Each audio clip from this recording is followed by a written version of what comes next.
भारतीय कृषि आज गहरे संकट में है। रासायनिक खेती से मिट्टी की उर्वरता घट रही है, जल संकट बढ़ रहा है और किसान लागत बढ़ने से परेशान है। एक्सपर्ट्स का मानना है कि जैविक और प्राकृतिक खेती से इन समस्याओं का समाधान संभव है। कृषि वैज्ञानिक और परंपरागत ज्ञान को मिलाकर नई नीतियां बनाई जानी चाहिए। किसानों को जैविक खाद, जल संरक्षण तकनीक और स्थानीय बाजारों से जोड़ा जाए। कृषि केवल व्यवसाय नहीं बल्कि जीवन दृष्टि है।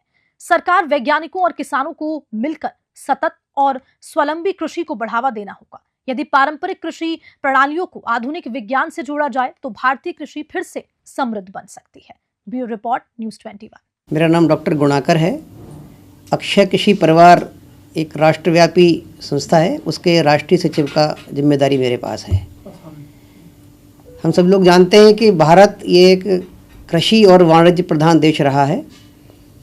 बहुत लंबे समय तक भारत ने यहाँ पर कृषि और वाणिज्य के आधार पर और एक चरम सीमा तक हम लोगों ने जाकर के काम किया है। लेकिन पिछले कुछ वर्षों से कृषि के अंदर कुछ प्रश्न पैदा हुए हैं। वैज्ञानिक और प्रत्यक्ष कृषि में काम करने वाले ऐसे सभी लोगों ने ऐसा स्वीकार किया है कि कृषि, इसकी जो खास तौर से भूमि है, उसका क्षरण हुआ है। अनेक स्थानों पर तुमने देखा है कि जहाँ पहले गांव में बहुत सरस रहते थे गांव, और गांव से पलायन भी शुरू हुआ है। गांव के अंदर खेती करने की रुचि भी बहुत स्थानों पर कम हुई है। हम देख रहे हैं कि पंजाब जैसा राज्य, जहाँ कभी जो पूरे देश का पेट भरने का काम करता था, लेकिन आज वहाँ खेती की स्थिति बहुत चिंतनीय स्थिति में है। अन्य भी ऐसे बहुत स्थान हैं जहाँ पर एक रिपोर्ट के अनुसार और 30% तक भूमि का क्षरण हुआ है, यानी कि भूमि की जो उर्वरा शक्ति है वो घटी है। इसके अनेक कारण हैं। यद्यपि देश में हरित क्रांति के बाद अन्न उत्पादन बहुत अधिक बढ़ा, लेकिन उसके कुछ विपरीत परिणाम भी हमारे ध्यान में धीरे धीरे आए।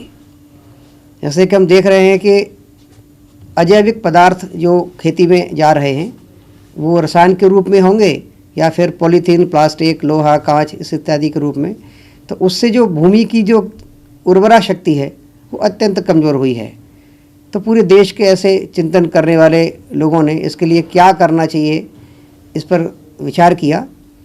विचार करते करते ध्यान में आया कि अगर ऐसी स्थिति लगातार चलती रही तो आगे आने वाले कुछ वर्षों में और भूमि हमारी एक तरह से बंजर हो जाएगी। जैसे कि पंजाब के अंदर अनेक ज़िले ऐसे हैं, वहाँ पर भूमि को 1-1 और 1.5 फीट तक उन्होंने नीचे से पलटना शुरू किया, यानी नीचे की मिट्टी को वो ऊपर लाए।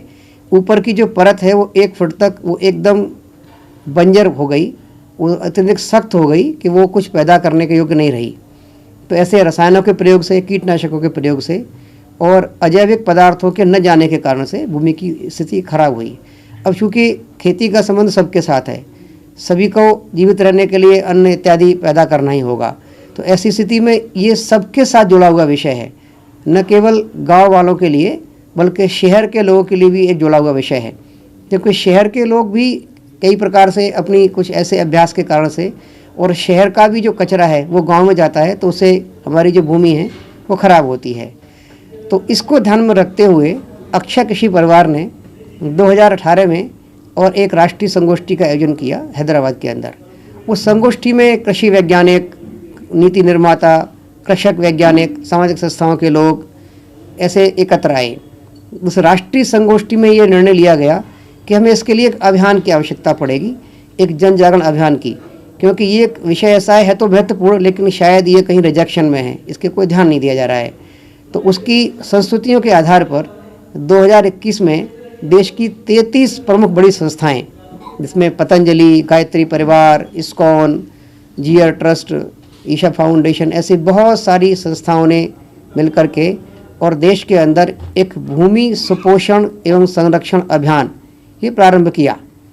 33 संस्थाओं ने मिलकर के, और जो हमारे पास एक आंकड़ा आया, यहाँ तक कि कोरोना आ गया था उस समय पर, लेकिन उसके बाद भी 35,000 स्थानों पर और ये कार्यक्रम भूमि सुपोषण के संबंधित हुए। इस अभियान में खास तौर से जिसका प्रारंभिक कार्यक्रम था वो भूमि पूजन का था। इस अभियान के 2 चरण हैं। पहला चरण इसका रहता है भूमि पूजन, क्योंकि भूमि के प्रति हमारा ये भाव समाप्त हुआ है देश के अंदर, और ये भूमि हमको अधिक से अधिक कैसे पैदावार दे सकती है, इसके लिए हमने जो भी ऐसे कुछ प्रयास जो किए, जो नहीं भी करने चाहिए थे वो किए। तो हमें अन्न तो पैदा किया, लेकिन उससे भूमि माता का स्वास्थ्य हमारा खराब हुआ। वैज्ञानिक लोग जानते हैं, हम सब लोग जानते हैं कि भूमि का स्वास्थ्य खराब होगा तो उसके अंदर जो पोषक तत्व रहते हैं, जो न्यूट्रिएंट्स रहते हैं, वो अन्न में भी नहीं आएंगे और उसका प्रभाव हमारे शरीर पर भी पड़ेगा। तो भूमि से पैदा होने वाले अन्न का संबंध मनुष्य का स्वास्थ्य, पशुओं का स्वास्थ्य और अन्य जीव जंतुओं का स्वास्थ्य और भूमि का स्वयं का स्वास्थ्य, इस सब के ऊपर उसका प्रभाव पड़ता है। तो ऐसी स्थिति में वो जो अभियान था वो भूमि माता के प्रति भाव जागृत करने की दृष्टि से ये भूमि पूजन कार्यक्रम ये हो, क्योंकि हमने हमेशा भूमि को माता कहा है। माता भूमि पुत्रो एवं पृथिव्या, ये हमने कहा है। तो हम भूमि को माता के स्वरूप में स्वीकार करेंगे। और भूमि ये कोई अजीवित पदार्थ नहीं है, ये एक जीवित वस्तु है, इसके अंदर अन्न पैदा होता है, इसको हमने लाइव एंटिटी के रूप में स्वीकार किया है। तो ये भाव पुनर्स्थापित हो, तो इसके लिए हमने ये अभियान प्रारंभ किया था। और ये भूमि का उत्पत्ति दिवस यह चैत्र शुक्ल प्रतिपदा के दिन माना जाता है। तो इस दिन से ये भूमि पूजन प्रारंभ हो। और ये पूर्व में जो अभियान था ये देवोत्थान एकादशी तक चला। इस अभियान के समाप्त होने पर फिर एक और अभियान की समाप्ति का एक बड़ा कार्यक्रम गुजरात के अंदर हुआ। वहाँ पर वहाँ के राज्यपाल महोदय और अन्य भी पूरे देश भर के संत, सामाजिक संस्थाओं के प्रमुख लोग आए। तो निर्णय किया गया कि इस अभियान को देश में लगातार चलाने की आवश्यकता है। न केवल किसान बल्कि कृषि से जुड़े हुए सभी लोग, जिसमें विद्यार्थी भी होंगे, कृषि विज्ञान केंद्र भी होंगे, कृषि वैज्ञानिक भी होंगे, कृषि विश्वविद्यालय भी होंगे, और समाज के वो लोग जो उपभोक्ता के रूप में जो है कृषि को देखते हैं वो भी शामिल होंगे। इन सब के साथ मिल करके ये अभियान चले। तो इसका नाम दिया गया भूमि सुपोषण एवं संरक्षण अनवरत जन अभियान। ये हर वर्ष इसको हम चलाएंगे, ऐसा वहाँ निर्णय किया गया। तो इस वर्ष यह अभियान पूरे देश में चलने वाला है। और यह अपना जो 30 मार्च चैत्र शुक्ल प्रतिपदा का दिन है, वहाँ से ये भूमि पूजन के अभियान के कार्यक्रम प्रारंभ होंगे और लगातार जो सघन कार्यक्रम होंगे वो अक्षय तृतीया तक चलेंगे।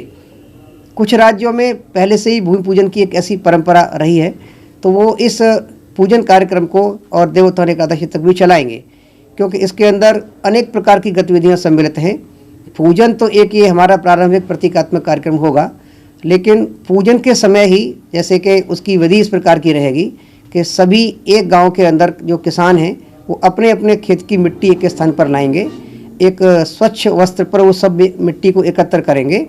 वहाँ पर एक कलश होगा, एक नारियल होगा, कुछ पत्ते होंगे, फूल होंगे, और हमने उसकी विधि एक दी है, उसकी एक मार्गदर्शिका दी है। ये सारी जानकारी bhumi-suposhan.org इस वेबसाइट पर भी उपलब्ध है। उस पूजन के अंतर्गत मिट्टी का पूजन वहाँ करना होगा, चावल भी वहाँ होंगे, तो अभिषेक भी करना होगा। ये सब करने के बाद अगर कोई संभव है तो वहाँ गौ माता, क्योंकि भूमि का सुपोषण बिना गौ माता के संभव नहीं है, तो गौ माता पूजन भी होगा। उसके बाद में चर्चा भी होगी और भूमि सुपोषण के प्रयास ये क्या क्या हो सकते हैं उस पर एक वहाँ पर किसी का संबोधन भी होगा। ऐसा ही भूमि पूजन का कार्यक्रम।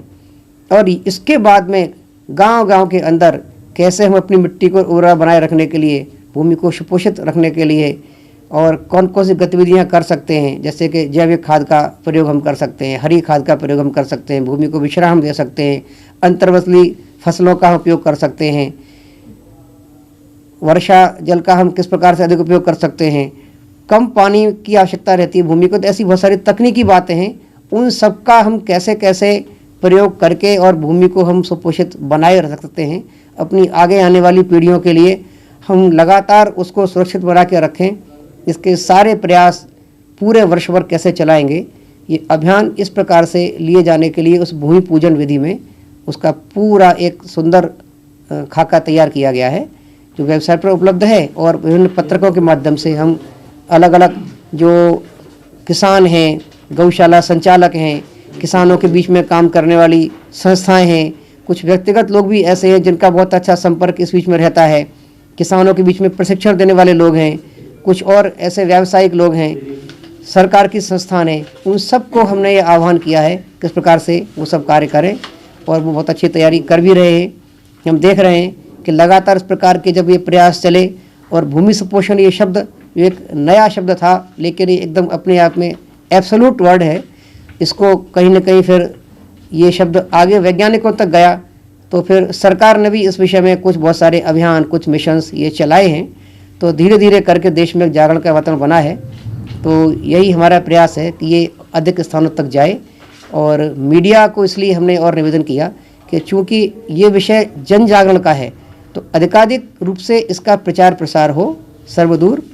इस माध्यम से आज इस विषय पर एक जयपुर के अंदर भी प्रांत की प्रबोधन कार्यशाला आयोजित की गई है। जयपुर प्रांत के ऐसे अलग अलग जिलों में जो कार्य कर रहे हैं, जो भूमि सुपोषण का लगातार पिछले कुछ वर्षों से अभ्यास कर रहे हैं और उन्हें अच्छे परिणाम दिए हैं। एक जो धारणा बनी है कि रासायनिक खाद से ही खेती हो सकती है, उस धारणा को तोड़ते हुए जिन्होंने गैर रासायनिक खेती करते हुए, गौ आधारित खेती करते हुए और कीटवन स्थापित किए हैं, उन्होंने न केवल भूमि को सुपोषित किया है, बल्कि गुणवत्ता और उत्पादन इन दोनों में भी उन्होंने एक रिकॉर्ड बनाया है। ऐसे बहुत सारे लोगों को जो उसका प्रशिक्षण भी दे रहे हैं, उनको आज यहाँ एकत्र बुला करके उनके साथ में जो भारतीय कृषि और भूमि सुपोषण की जो चर्चा है उनके साथ की जा रही है, उसकी एक योजना बहुत अच्छी बनाएंगे, और जयपुर प्रांत के अंदर भी ये बहुत अच्छा अभियान चलेगा, ऐसा हमारा प्रयास है। सभी क्या देश भर में चलेगा? ये पूरे देश के सभी राज्यों में अभियान चलेगा।